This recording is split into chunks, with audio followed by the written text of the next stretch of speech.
अस्सलाम वालेकुम students, today I am going to discuss very important topic that is acidic behaviour of phenol. तो students, आज के lecture में मैं आपको बताऊंगी कि जो फिनोल्स हैं वो क्यों एसिडिक बिहेवियर शो करते हैं। ठीक है, तो सबसे पहले स्टूडेंट्स ये जो टर्म है अंडरस्टैंड करने के लिए कि एसिडिक बिहेवियर क्यों शो कर रहे हैं, तो इसमें जो एसिडिक बिहेवियर वर्ड लिया एसिडिक, तो इसमें बेसिकली क्या है कि ये एसिड के तौर पर क्यों एक्ट कर रहे हैं। तो एसिड क्या होता है स्टूडेंट, सबसे पहले आपने ये टर्म अंडरस्टैंड करनी है कि जो एसिड है वो क्या होता है। तो एसिड क्या होता है स्टूडेंट्स, कोई भी ऐसी स्पीशीज जो आसानी से प्रोटॉन दे दे, H पॉजिटिव आयन दे दे, तो उसको हम क्या कहते हैं कि वो क्या है, एसिड है। ठीक है, ये जो है कॉन्सेप्ट लोरी ब्रॉन्स्टेड कॉन्सेप्ट है।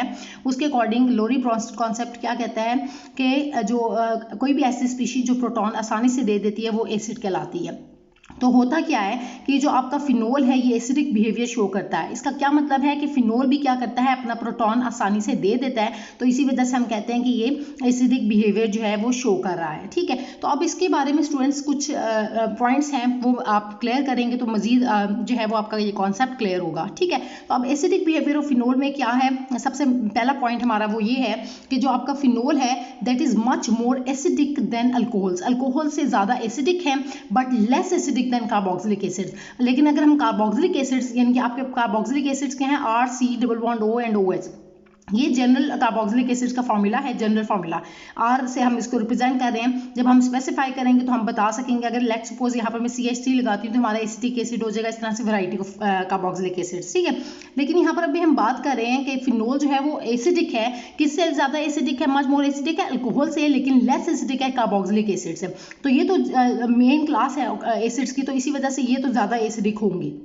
क्यों ज़्यादा एसिडिक है, क्योंकि ये अपना प्रोटॉन जो है वो बहुत आसानी से दे देते हैं as compare to phenols, phenol की निस्बत। लेकिन अगर अल्कोहल्स की बात करें तो अल्कोहल्स जो है लेस एसिडिक हैं, जो है आपके अल्कोहल्स हैं वो लेस एसिडिक हैं फिनोल से। ठीक है, ये बात आपने याद रखनी है। अब वो क्यों लेस एसिडिक हैं, क्योंकि अल्कोहल्स जो होते हैं वो अपना प्रोटॉन आसानी से नहीं देते। तो ये बातें जो है अभी मैं वन बाय वन डिस्कस करूंगी। तो हुआ क्या है स्टूडेंट्स की, ये तीन बातें मैं आप लोगों से कर रही हूँ कि आपके पास ये तीन तरह के एसिड्स तीन तरह के जो है आपके पास फंक्शनल ग्रुप्स हैं। एक आपके पास अल्कोहल्स हैं, दूसरे जो है वो आपके पास फिनोल है, और थर्ड जो है वो कार्बोक्सिलिक एसिड्स है। तो मैंने कहा कि कार्बोक्सिलिक एसिड जो है ये नंबर 1 पे आते हैं। ये बहुत अच्छे एसिड हैं, मच मोर एसिडिक हैं देन फिनोल एंड अल्कोहल्स। क्यों, क्योंकि ये अपना प्रोटॉन सबसे ज़्यादा आसानी से दे देते हैं। तो जो भी स्पीशी अपना प्रोटॉन आसानी से देगी, H पॉजिटिव आयन आसानी से देगी, तो हम कहेंगे कि वो बहुत ज़्यादा एसिडिक हैं। तो इसमें सबसे नंबर 1 किसको मिलेगा, कार्बोक्सिलिक एसिड्स को, क्योंकि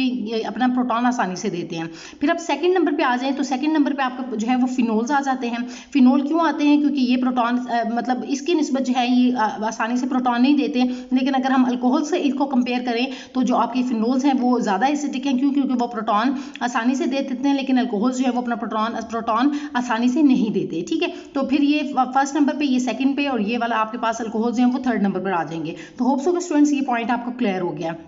अब क्या है सेकंड पॉइंट कि अब फिनोल मैंने आपको बताया कि मोर एसिडिक बिहेवियर है। तो एसिडिक बिहेवियर होने की वजह से ये क्या करते हैं, रेडिली डिसॉल्व हो जाते हैं अल्कलीज में। अल्कलीज क्या होती हैं, आपकी बेसिस होती हैं। ठीक है, वाटर सॉल्युबल, जो कि वाटर में आसानी से हल हो जाती हैं, ऐसी बेसिस को हम क्या कहते हैं, अल्कलीज कहते हैं। तो ये क्या है, एसिड है, और एसिड का आपको पता है कि वो बेस के साथ रिएक्ट करके फौरन से क्या दे देता है, सॉल्ट एंड वाटर। तो इसी वजह से ये फौरन से रिएक्ट करके यानी कि जो है फौरन से आसानी से डिसॉल्व हो जाती हैं अल्कलीज के अंदर। ठीक है, अब ये बात मैंने आपको बताई थी कि एसिड क्या होता है, जो अपना प्रोटॉन आसानी से दे देता है। तो ये लोरी ब्रॉन्स्टेड कॉन्सेप्ट के अकॉर्डिंग स्टूडेंट्स ये उनकी डेफिनेशन जैसे कि यहाँ पर मेंशन की गई है कि according to Lowry Bronsted concept acid क्या होता है, acid is the species which can donate a proton, जो कि प्रोटॉन अपना आसानी से दे दे। अब प्रोटॉन क्या होता है, मैंने भी पहले आपको बताया है कि H पॉजिटिव आयन जो अपना आसानी से दे देता है उसको हम क्या कहते हैं, एसिड कहते हैं। तो ये बात मैं आपसे पहले भी डिस्कस कर चुकी हूँ। अब मैं नेक्स्ट पॉइंट की तरफ आती हूँ।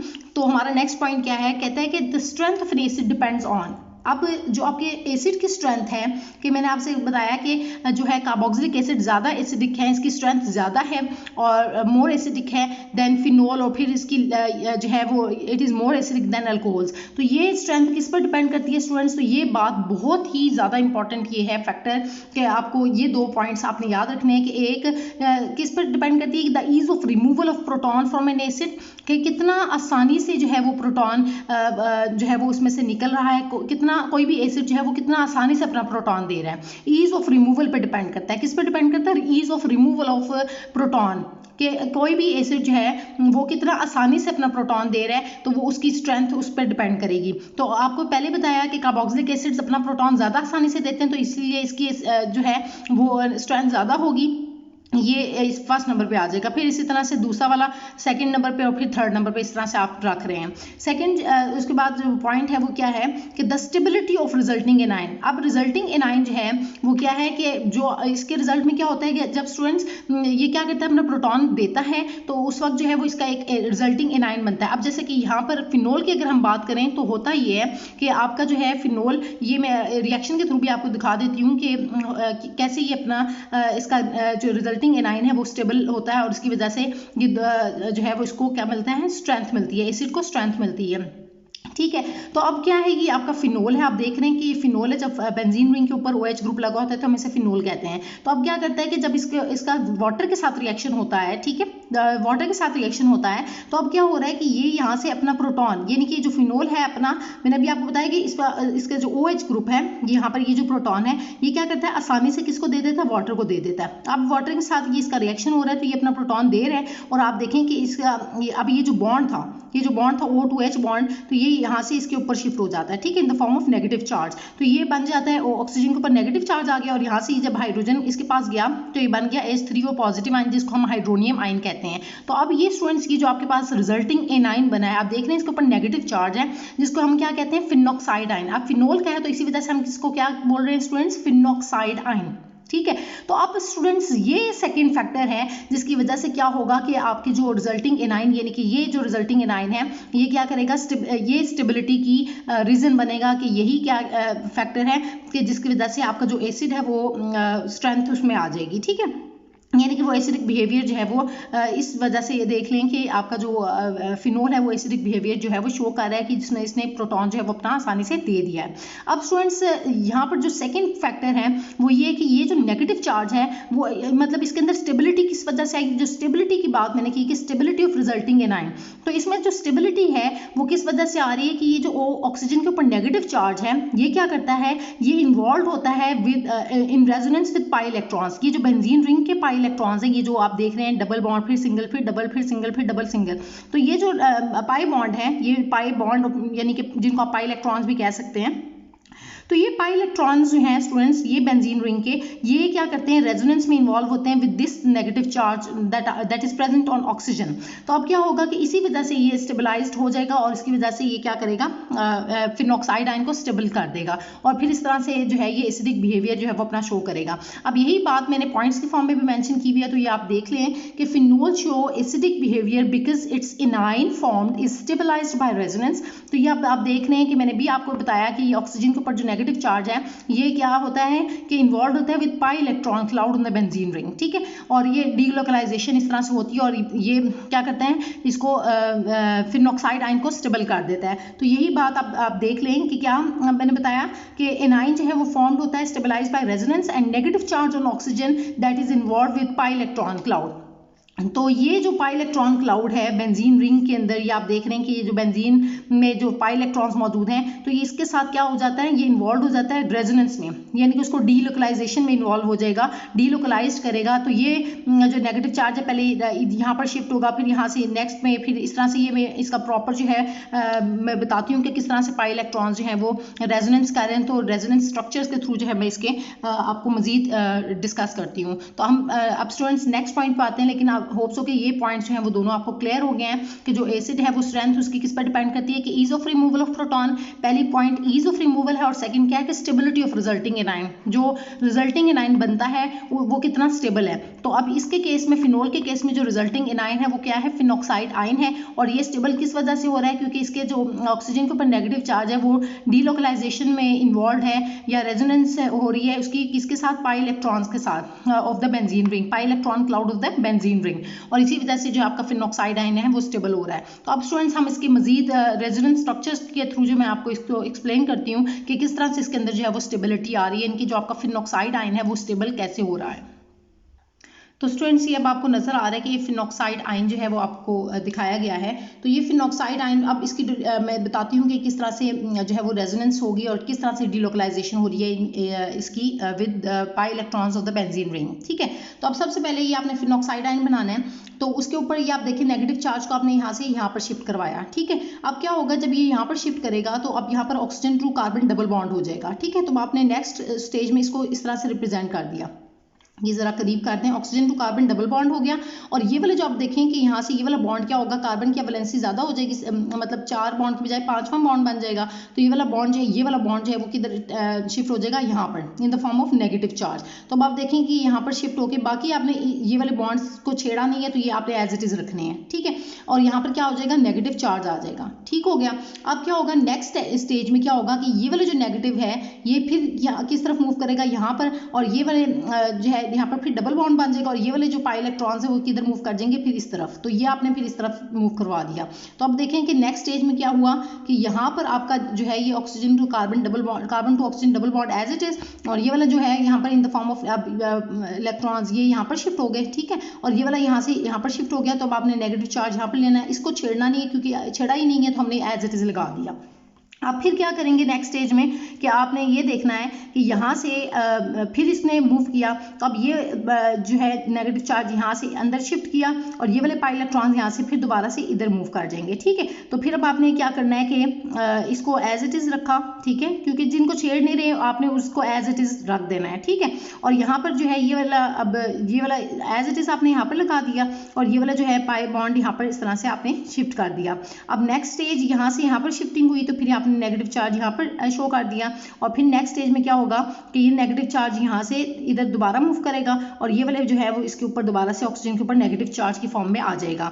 तो अब आप देखें कि इस तरह आपने ये एज इट इज लगाया, फिर ये वाले पाई इलेक्ट्रॉन इसको छेड़ा नहीं है एज इट इज, और ये वाला दोबारा से इधर आ गया और फिर ये इन the form of negative charge oxygen के ऊपर नेगेटिव चार्ज इस तरह से आ गया। अब आप देखें स्टूडेंट्स कि आपने एक बात याद रखनी है कि जब ये रेजोनेंस स्ट्रक्चर्स आप बनाते हैं तो इसके दौरान जो है आपने जब ये रेजोनेंस शो कर रहे होते हैं तो ये आपने बड़ी केयरफुली आपने दिखाना है कि इसमें अक्सर स्टूडेंट जो है वो कंफ्यूज होते हैं और गलत जो है वो स्ट्रक्चर बना रहे होते हैं और उनको ये कॉन्सेप्ट ही नहीं क्लियर होता। तो आपने ये याद रखना है कि जो आपका पहला स्ट्रक्चर है और इसका लास्ट में, तो इनमें डिफरेंस क्या है कि जहाँ पर पहले आपका पाई इलेक्ट्रॉन था, पाई इलेक्ट्रॉन्स थे यानी कि इस जगह पर था, देखें अब नेक्स्ट ये जो लास्ट स्ट्रक्चर में ये यहाँ पर मौजूद नहीं है, और फिर ये जो यहाँ पर था नेक्स्ट यहाँ पर देखें डबल बॉन्ड था फिर सिंगल था, जबकि यहाँ पर क्या है सिंगल है फिर डबल है, अब फिर सिंगल है फिर डबल है। अब यहाँ पर देखें डबल था, यहाँ पर अब वो नहीं है, सिंगल हो गया। अब यहाँ पर देखें सिंगल है जबकि यहाँ पर डबल हो गया, फिर डबल है फिर सिंगल है, तो यहाँ पर देखें सिंगल है फिर डबल है। तो इस तरह से आपने देखा कि कंप्लीटली ये जो पाई इलेक्ट्रॉन्स हैं वो क्या कर रहे हैं, रेजोनेट करके पूरी जो है वो होल जो आपका बेंजीन जो कंपाउंड है ये फिनॉक्साइड आयन, इसके अंदर जो है ये प्रॉपर जो है डीलोकलाइजेशन हुई है इनकी पाई, इसकी ऑक्सीजन के ऊपर जो नेगेटिव चार्ज है इसकी किसके साथ, with pi electrons of the benzene ring, और आपके प्रॉपर जो आपको पाई इलेक्ट्रॉन्स नजर आ रहे हैं कि डीलोकलाइजेशन जो है उसने शो की है। अब यहाँ पर स्टूडेंट्स में टर्म बोल रही हूँ डीलोकलाइजेशन, तो आपने देखा कि पाई इलेक्ट्रॉन्स अपनी जगह पर लोकलाइज नहीं है, लोकलाइज कहते हैं मुकामी को, मतलब जो एक जगह पर रहे, लेकिन डीलोकलाइजेशन का मतलब क्या है कि जो गैर मुकामी है मतलब अपनी जगह पर कायम नहीं रह रहे, वो एक से दूसरी जगह दूसरी से तीसरी जगह मूव करते जा रहे हैं। और अब टर्म मैं साथ में एक साथ बोल रही हूँ कि रेजोनेंस, तो आपको पता है स्टूडेंट्स की जो सिंबल होता है रेजोनेंस, डबल हेडेड एरो से हम शो करते हैं, तो ये रेजोनेंस जो है वो शो हो रही है और इस तरह से फिनॉक्साइड आयन जो है वो क्या हो रहा है, स्टेबलाइज्ड हो रहा है। तो होप सो कि स्टूडेंट्स ये आपको पॉइंट जो है वो क्लियर हो गया है। एक और आसान तरीका मैं आपको बताती हूँ, अक्सर स्टूडेंट्स इसमें कंफ्यूज होते हैं, तो आपने ये करना है कि एक ऑक्सीजन के ऊपर नेगेटिव चार्ज डाल के जब आप फिनॉक्साइड आयन बना लेंगे तो फिर आपने क्या करना है कि एक दफ़ा शिफ्ट करना है इसको इस ऑर्थो पोजीशन पे, फिर पैरा पोजीशन पे, फिर दोबारा से ऑर्थो पोजीशन पे। तो इस तरह से भी आपको पॉइंट जो है वो आसानी से याद रहेगा। अक्सर स्टूडेंट्स जो है वो इसमें कंफ्यूज होते हैं। तो आप पहली बात है कि इसको प्रॉपर अगर कॉमन सेंस है कि यहाँ से जब आप मूव करवा रहे हैं तो इनके जो आपने जो है स्टूडेंट्स एरो के दौरान जो है वो एरो आपने प्रॉपर सही तरह से वो शो करने हैं ताकि इसमें कोई मिस्टेक ना हो। मतलब शिफ्टिंग जो है जिस तरह से मैंने आपको बताई है प्रॉपर इस तरह से आप करेंगे तो रट्टा नहीं मारें बल्कि इसको सही तरह से अंडरस्टैंड करें तो आपको जो है वो काफ़ी आसानी होगी। अब स्टूडेंट्स इसकी जो डीलोकलाइजेशन है तो ये तो मैंने अब आपसे बात कर ली। तो मैंने आपको बताया कि जो है आपका फिनोल जो है वो एसिडिक है, किस वजह से, उसके अंदर दो कंडीशंस है कि ease of removal of proton और दूसरा के जो स्टेबिलिटी ऑफ रिजल्टिंग एनाइन, मतलब जो इसका एनाइन है रिजल्टिंग एनाइन फिनॉक्साइड आइन वो क्या है स्टेबल है। अब जबकि इसके अंदर क्या होता है कि आपके जो अल्कोहल्स हैं, आपको मैंने बताया था ना कि फिनोल जो है वो मोर एसिडिक है अल्कोहल से, तो अब अल्कोहल से क्यों मोर एसिडिक है कि अब इसमें क्या होता है कि this type of delocalisation is not possible with alcohols. अब अल्कोहल्स के केस में क्या होता है कि उसके अंदर जो है आपका, मैं यहाँ पर लिख देती हूँ, अल्कोहल्स के केस में ROH होता है, तो अब यहाँ क्या होता है ये आपका अल्काइल ग्रुप है जिसके अंदर कोई भी बेंजीन रिंग इन्वॉल्व नहीं होता, तो इसी वजह से इसके अंदर क्या होता है डीलोकलाइजेशन नहीं हो सकती, ठीक है, यानी कि ये रेजोनेंस का फिनोमेना या डीलोकलाइजेशन का फिनोमेना शो नहीं करता अल्कोहल्स। तो इसी वजह से क्या होता है कि जो आपका फिनोल है मोर एसिडिक होता है अल्कोहल से। तो होप्स हो कि ये पॉइंट भी आपका स्टूडेंट्स क्लियर हो गया कि अल्कोहल्स जो हैं वो क्यों जो है वो लेस एसिडिक हैं, तो ये और जो फिनोल है वो मोर एसिडिक क्यों है अल्कोहल से। अब नेक्स्ट जो है पॉइंट आपका जो कि डिस्कस करने वाला है वो ये कि फिनोल जो है वो वेरी वीक एसिड। अब ये बात आपने याद रखनी है स्टूडेंट्स के वीक एसिड है। अब ये भी नहीं कि मैंने आपको बताया कि अगर हम कंपेयर करें तो हम टर्म यूज करें मोर एसिडिक, लेकिन यहाँ पर हम कह रहे हैं कि फिनोल जो है वो वीक एसिड है। वीक एसिड किस वजह से है कि वीक एसिड अब आप देख रहे हैं कैसे कि इतनी भी आसानी से ये प्रोटॉन नहीं देता, मतलब अगर हम कार्बोक्सिलिक एसिड से इसको कंपेयर करें तो कार्बोक्सिलिक एसिड जो होते हैं वो अपना प्रोटॉन आसानी से दे देते हैं, लेकिन जो फिनोल है वो इतनी आसानी से नहीं देता और ये वीक एसिड है। तो इसमें अगर हम देखें तो वो क्या है, वीक एसिड होने की वजह से it has no effect on litmus paper.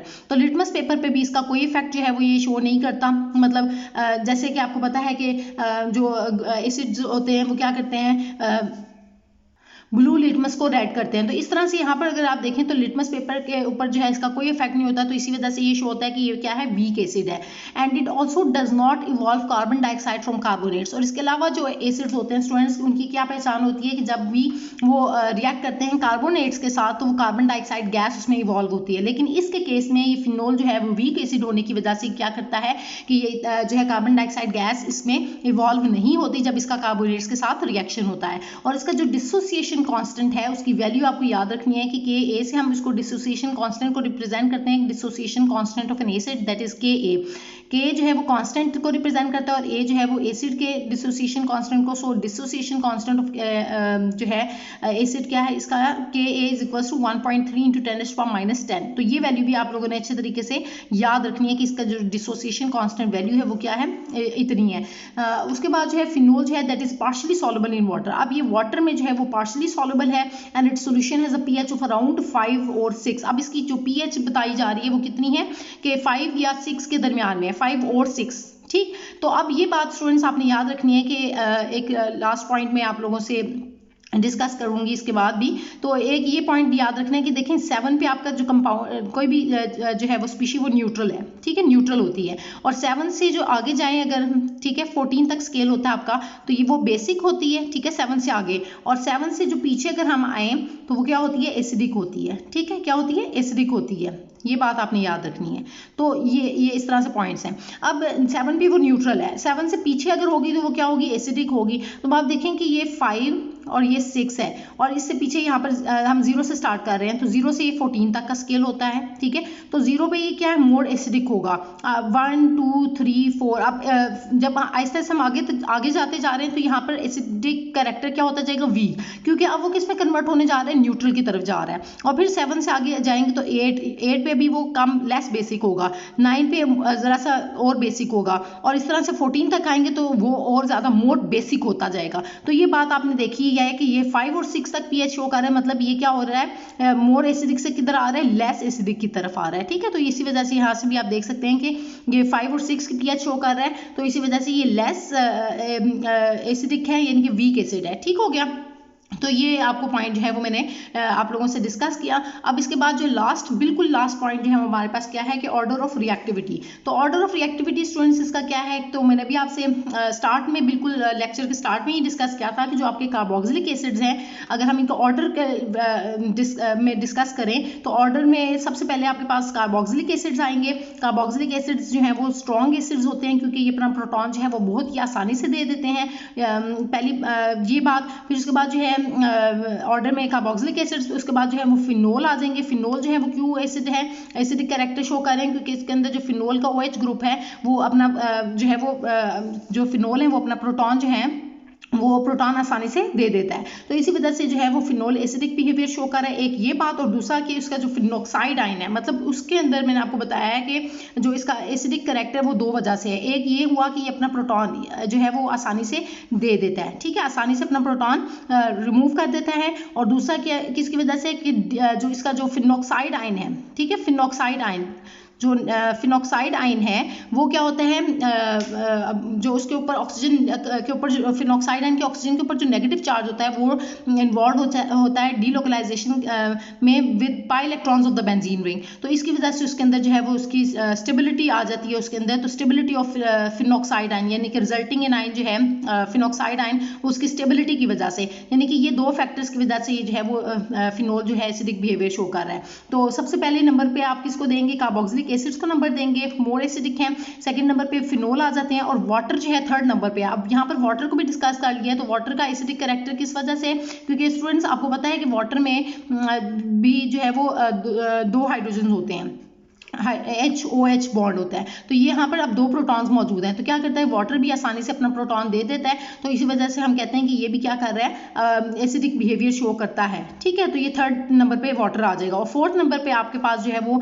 आता है अल्कोहल्स आ जाते हैं, जिसमें एक साइड पे आपको पता है कि अल्काइल ग्रुप होता है और दूसरी तरफ जो है वो हाइड्रोजन होता है। तो ये भी अपना प्रोटॉन दे देते हैं, लेकिन इस फिनोल की निस्बत जो है ये कम एसिडिक है, लेस एसिडिक है। क्यों लेस एसिडिक है, तो वो आपको बात बताइए कि इसमें क्या होता है कि जो है डीलोकलाइजेशन वाला जो कॉन्सेप्ट है वो नहीं होता है, मतलब ये डीलोकलाइजेशन नहीं करते। और क्योंकि इसके अंदर बेंजीन रिंग जो है वो इन्वॉल्व नहीं होती है। तो ये सारे फैक्टर्स थे जिसकी वजह से जो है ये आपको ऑर्डर नजर आ रहा है। तो होप सो के स्टूडेंट्स आज का जो लेक्चर है एसिडिक बिहेवियर ऑफ फिनोल, तो वो आपको क्लियर हो गया। मैं एक दफ़ा रिपीट कर देती हूँ कि आपने ये याद रखना है कि जो आपका फिनोल है वो एसिडिक बिहेवियर दो वजह से जो है वो शो करता है। और वो दो रीजंस क्या हैं स्टूडेंट्स, तो मैंने आपको बताया कि एक क्या है कि ये ease of removal of proton, मतलब ये प्रोटॉन दे रहे हैं, ठीक है। और दूसरा क्या है, stability of resulting in ion, तो जो इसका रिजल्टिंग इन आयन था फिनोक्साइड आयन। लेकिन यहाँ पर एक बात याद रखनी है कि एसिडिक बिहेवियर तो ये शो कर रहा है, लेकिन ये वीक एसिड है, तो उसके पीछे भी मैंने आपको रीजंस बता दिए हैं, ठीक। तो होप सो के स्टूडेंट्स आज का जो लेक्चर है वो आपको क्लियर हो गया है। और आज के लेक्चर से रिलेटेड अगर आपको कोई भी कंफ्यूजन है तो स्टूडेंट्स वो आप मुझसे कमेंट्स में पूछ सकते हैं। Thank you so much students.